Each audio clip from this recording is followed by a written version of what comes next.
मैं एक जगह बात कर रहा था, मैं दो लोगों को बात करते हुए सुना। मैंने पूछा कि ये दोनों भाई लोग हैं क्या?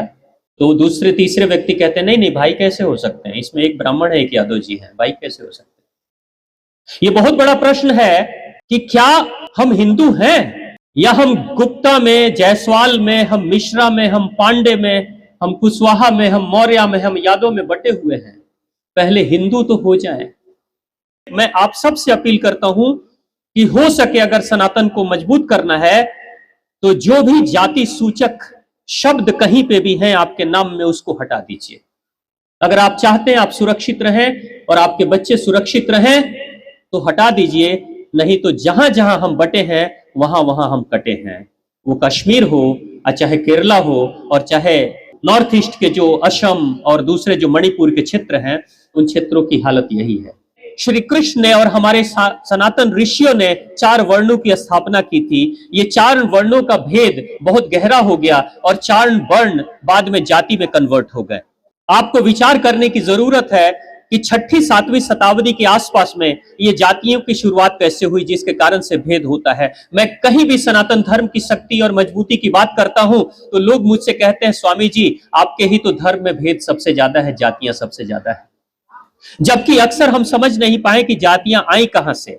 जब गीता में भी वर्ण व्यवस्था की बात है, हमारे सनातन ऋषि आदि गुरु शंकराचार्य भी वर्ण व्यवस्था की बात कर रहे हैं, तो जातियां फिर कहां से चली आई? लगभग 6ठी और 7वीं शताब्दी में जब यूनानियों का हमला हमारे ऊपर हुआ, सिकंदर और दूसरे हमलावरों का जब हमला हुआ हमारे ऊपर, तो ये लोग आते थे, हमला करते थे, कब्जा करते थे हमारे क्षेत्र को और हमारे ही समाज में रच बच जाते थे, हमारे समाज में रहने लगते थे, हमारे ही समाज की स्त्रियों से शादी विवाह कर लेते थे। और उस समय परंपरा थी वर्ण व्यवस्था की। वर्ण व्यवस्था की जब परंपरा थी तो हर वो लड़ाका, हर लड़ने वाला इंसान क्षत्रिय माना जाता था हमारे सनातन धर्म में। तो यूनानियों ने कहा कि देश बड़ा अच्छा है, यहाँ के लोग अच्छे हैं, तो हम इनके साथ मिल जाएं, मिक्स हो जाएं। तो मिक्स होने के लिए उन्होंने कहा कि हम भी लड़ाके हैं, हम भी क्षत्रिय हैं, यानी तुम मुझे अपने वर्ण में स्वीकार कर लो कि हम भी क्षत्रिय हैं। तो उस समय के ऋषि मुनियों ने कहा, नहीं, तुम हमलावर हो, तुमने हमारे देश को लूटा है, तुमने हमारे ऊपर हमला किया है, इसलिए हम तुम्हें अपने वर्ण में कभी भी स्वीकार होने नहीं देंगे, तुम्हें क्षत्रिय नहीं बनने देंगे। तो उस वक्त के ज्ञानियों ने कहा कि वर्ण में यानी कि क्षत्रिय वही होगा जो जन्म के आधार पर जाति से क्षत्रिय होगा। यानी बाहर के हमलावर अगर आ जाएंगे तो वो हमारे साथ में मिक्सअप नहीं हो सकते, क्योंकि यहां पे पैदा नहीं हुए, हमारे पूर्वजों की वंशज वो नहीं है, इसलिए हमारे साथ मिक्स नहीं हो सकते। तब से ये सामने आया कि जन्म के आधार पर जातियां होनी शुरू हो जाएगी। लेकिन आज यूनानी, अफगानी और दूसरे हमलावरों का तो नहीं चल रहा है ना, तो एक बार पुनः से वर्ण व्यवस्था को लाने की जरूरत है। कितनी सुंदर व्यवस्था है वर्ण व्यवस्था। आप सोचिए जरा कि जैसे जैसे वर्ण व्यवस्था को हमने छोड़ा है, समाज हमारा पतन के गर्त में जा रहा है। वर्ण कर्म आधारित हुआ करता था, जबकि जाति जन्म आधारित होती है। वर्ण कर्म आधारित, और वर्ण में व्यवस्था थी कि एक शूद्र कर्म के आधार पे एक दिन वैश्य भी बनेगा, और कर्म के आधार पे एक दिन क्षत्रिय भी बनेगा, और एक दिन क्षत्रिय ज्ञान के आधार पे ब्राह्मण भी बन जाएगा। लेकिन ऐसा नहीं हो रहा है। इसके नहीं होने के कारण आप देखिए क्या स्थिति आ रही है। एक सिद्धांत था पहले व्यवसाय का कि अगर मेरे पास 1 बोरी चावल है और मैं किसी दूसरे व्यापारी के पास जाऊंगा, उसके पास 1 बोरी गेहूं है, तो मैं अपना चावल दे दूंगा, उसकी गेहूं लेकर आ जाऊंगा, और इस तरीके से व्यापार चलता था। इसको वाटर सिस्टम कहा जाता था पहले। लेकिन वित्त आधारित जब समाज हमारा हुआ, हिंदू समाज वित्त आधारित हुआ, तो उस समय पैसे के आधार पर व्यापार बिजनेस होना शुरू हो गया। अब यहां पे आपको अगर 1 किलो सरसों किसी को देना है तो बदले में 1 किलो हरी मिर्च लेके आने की जरूरत नहीं, उसके पैसे आपको मिलेंगे। तो उस समय हमारे जैसे लोहार हैं, हमारे बढ़ई हैं, हमारे ब्राह्मण हैं, हमारे क्षत्रिय हैं, अलग अलग कार्य सबके बटे हुए थे। लेकिन जाति के आधार पर जैसे हुआ तो कुछ कार्यों को हमने क्या कह दिया कि ये तो काम छोटे हैं, और छोटे काम के नतीजे में क्या हुआ कि लोग धीरे धीरे काम छोड़ दिए। और आज की स्थिति कैसी है कि हमारा हिंदू समाज इस चीज के पीछे पड़ा हुआ है कि हमें नौकरी मिलनी चाहिए, इसलिए रिजर्वेशन के नाम पे बहुत हो हल्ला हमेशा होते रहता है, और नौकरी पाना ही सबसे अच्छी चीज मानी जा रही है हमारे समाज में। जबकि वर्ण व्यवस्था के अनुसार से व्यक्ति अपने कर्म के आधार पर मालिक बनने की क्षमता रखता था।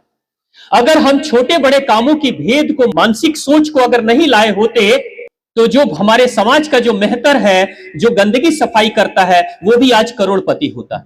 लेकिन काम का लेबल लगा दिया कि छोटे हैं और हमने काम करना छोड़ दिया। आपको पता है भारत में एक सबसे बड़ा शौचालय का ग्रुप है जिसका नाम आप सब जानते होंगे, सुलभ शौचालय। नाम सुना है सुलभ शौचालय? सुलभ शौचालय यानी गंदगी की सफाई से उसकी शुरुआत हुई। आपको पता है सुलभ शौचालय मात्र नहीं है, वो सुलभ इंटरनेशनल है और लगभग 50 देशों में उसके कार्य चलने वाले हैं, प्लानिंग चल रही है और भारत के कोने कोने में है। ये सुलभ शौचालय का मालिक होना चाहिए था कोई हमारे शूद्र जाति का कोई व्यक्ति, न वर्ण का व्यक्ति होना चाहिए था। अगर होता तो करोड़पति होता ना, लेकिन नहीं। उसको काम कौन कर रहा है? बिंदेश्वरी पाठक उसके मालिक है। बिंदेश्वरी पाठक उसके मालिक हैं। यानी कि जो समझदार लोग हैं उनके मन में कभी यह भेद नहीं रहा कि कोई भी काम छोटा होता है, क्योंकि वित्त आधारित व्यवस्था है। आपको पता है जो चमड़े का काम करते हैं समाज में, जिनको लोग कहते हैं कि हम चमार का काम नहीं करेंगे, ये छोटे काम है, छोटा काम है, मुझे लगता है कि यह भी महान काम है। अगर ये छोटे काम की मानसिकता नहीं होती तो मोची जैसी कंपनी का मालिक हमारे शूद्र भाई में से कोई होते और करोड़पति होते। कुम्हार का काम करने वाला व्यक्ति, जिसको लोग कहते हैं कि माटी का काम हम नहीं करेंगे, छोटा काम है, आप पता करिएगा महाराष्ट्र में, गुजरात में कंपनी चलती है मिट्टी कूल, उसका नाम ही है मिट्टी कूल। उस व्यक्ति ने माटी के घड़े बनाकर, माटी का कुकर, प्रेशर कुकर बनाकर आज पूरी दुनिया में वो व्यापार कर रहा है। तो कोई कुम्हार व्यापार करता ना, कोई कुम्हार करोड़पति अरबपति बनता ना, लेकिन ऐसा तो हमने नहीं किया। नाई जो जाति के लोग होते हैं उन्होंने कहा बाल काटना छोटी बात है, ये हम नहीं करेंगे, नौकरी कर लेंगे, नौकर बन जाएंगे, लेकिन बाल नहीं काटेंगे। दक्षिण भारत में एक रमेश बाबू है। रमेश बाबू नाई का काम करता था, नाई बाल काटने का काम करता था। गरीबी, बहुत हालत खराब थी उसकी। पहले बचपन में तो वो, जब पिताजी की हार्ट अटैक से डेथ हो गई तो बचपन में अखबार बेचता था, चाय बेचता था, लेकिन बाद में बाल काटना शुरू कर दिया। कहीं से पैसे आए, लोन लिया और एक मारुति की जो ओमनी गाड़ी होती है ना, ओमनी मारुति की, वो खरीदता है और घूम घूम कर लोगों का बाल काटना शुरू कर दिया। किसी ने फोन किया कि मुझे बाल कटवाने हैं, चलो मैं आपके घर पे आता हूं। यानी नाई खुद जा रहा है अपनी गाड़ी लेकर, दुकान लेकर बाल कटवाने के लिए। आपको पता है वो व्यक्ति जो नाई का काम करता था, आज उसके पास भारत की जितनी महंगी सी महंगी कारें हैं उसकी पूरा काफिला, 400 कारों का काफिला उसके पास में है। वो BMW कार में भी नाई का काम जाकर कस्टमर को बिठाता है और बाल काटता है। वो अरबपति आदमी है आज। यानी आप देखिए आपके साथ क्या हो रहा है। आपके काम को जाति और छोटे काम के आधार पे आपके अंदर हीन भावना डाल दिया गया और आपसे वो काम बंद करा दिया गया। आपने उससे काम छोड़ दिया और नौकरी के तलाश में आप पीछे पड़ गए। लेकिन आपके काम को छोड़कर कोई दूसरा फल बेच रहा है, कोई दूसरा बढ़ई का काम कर रहा है, कोई दूसरा कंस्ट्रक्शन का काम कर रहा है, कोई नाई का काम कर रहा है, कोई चमड़ा बनाने का मोची जैसी कंपनी को चला रहा है, कोई बाटा चला रहा है। ऐसी कंपनियों को चलाकर आज अरबपति खरबपति लोग बने हुए हैं। लेकिन हम भारतीयों के मन में यह दीमक डाल दिया गया कि जाति के आधार पर हम छोटे हैं तो छोटा काम हम नहीं करेंगे। आज की व्यवस्था अर्थव्यवस्था वाली है, जिसके पास आर्थिक सुदृढ़ता है, शक्ति है, शारीरिक बल है, मानसिक शक्ति है और ज्ञान है, वही शक्तिशाली है। आज जाति में कोई छोटा नहीं है, कर्म के आधार पर सभी बड़े हो गए हैं। बिहार में एक नेता है चिराग पासवान, नाम सुना होगा आपने। चिराग पासवान के पिताजी का नाम रामविलास पासवान, जो शेड्यूल कास्ट थे। लेकिन चिराग पासवान की माता जी का नाम आपको पता है? रीना शर्मा। माता जी का नाम रीना शर्मा है, जो अमृतसर की एक एयर होस्टेस थी। उससे रामविलास पासवान ने दूसरी शादी की। रीना शर्मा एक ब्राह्मण जाति से है, ब्राह्मण जाति की कन्या है। लेकिन बेटा चिराग पासवान ने अपनी मां का नाम शर्मा नहीं जोड़ा। क्यों? क्योंकि पिता के नाम के साथ जोड़ने से हम बड़े स्तर पर पहुंच सकते हैं और ज्यादा शक्तिशाली हो सकते हैं। तो उस जाति को, मां की बड़ी जाति को छोड़कर वो पिता के जाति को धारण कर रहा है। लेकिन हमारे समाज के लोगों के ऊपर यह लेबल लगा दिया गया कि हम छोटा काम नहीं करेंगे, हम नौकर का काम करेंगे। मुझे लगता है इस पे आप सभी प्रबुद्ध वर्ग के लोग हैं, आप सबको विचार करना चाहिए कि जाति व्यवस्था को अगर हम मिटाएंगे तभी हमारा धर्म मजबूत होगा। और वर्ण व्यवस्था के आधार पर जब हम चलेंगे तो तरक्की करने की संभावना होगी। और जब इंसान तरक्की करेगा, जब उसको संभावना होगी कि हिंदू धर्म में रहकर, सनातन धर्म में रहकर भी हम तरक्की कर सकते हैं, हम भी क्षत्रिय, हम भी वैश्य, हम भी ब्राह्मण बन सकते हैं, तो फिर धर्मांतरण कैसे हो सकता है? फिर हम कहां छोड़कर जाएंगे? क्योंकि यहीं पे ऊंचाई पे उठने की अगर क्षमता हमारे अंदर होगी तो निश्चित तौर से हमारा समाज और ज्यादा मजबूत होगा। तो वो सारे कारण, जिन कारणों से हमारे अंदर भेद हो रहा है, उन सभी को मिटाने की जरूरत है। तभी सनातन धर्म मजबूत होगा, नहीं तो सिर्फ सनातन धर्म के नारे लगाने से सनातन धर्म मजबूत नहीं होगा। आज आप देखिए, कई लोग भारत में कहते हैं कि भारत और चाइना की आजादी एक साथ मिली है लगभग, लेकिन चाइना बहुत तरक्की कर गया और हम बहुत पीछे पड़ गए। लेकिन वो कहने वाले, और ये कहने वाले भारतीय ही होते हैं, और ये भूल जाते हैं कि चाइना के 3 टुकड़े नहीं हुए थे। चाइना बटा नहीं था। हमारे में से जिस तरीके से पाकिस्तान निकल गया, बांग्लादेश निकल गया और भारत अलग पड़ गया, उस तरीके से चाइना बटा नहीं था। वो भूल जाते हैं कि भारत पहला और सबसे बड़ा गणराज्य भारत है, प्रजातंत्र है। चाइना में 75 सालों में कभी भी प्रजातंत्र नहीं रहा है, वहां डिक्टेटरशिप रही है।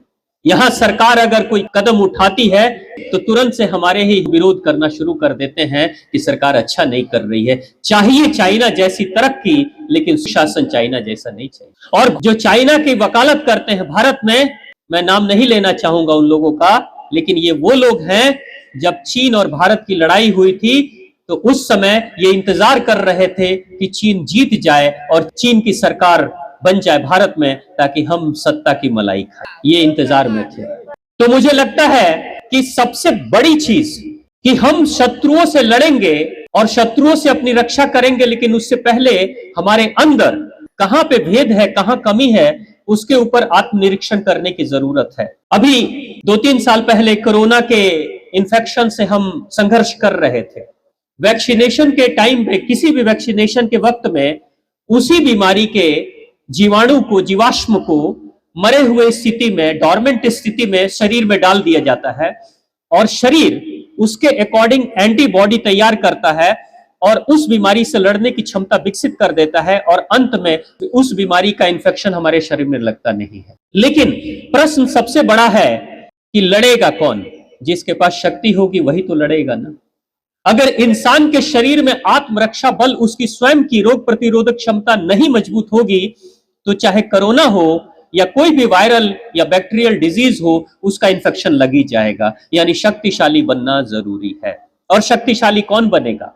हिंदू बनेंगे, हिंदू नौजवान बनेंगे। हमें भूलना नहीं चाहिए कि हमारे जो नौजवान हैं वो जाति के अनुसार नहीं, वर्ण के अनुसार क्षत्रिय हैं।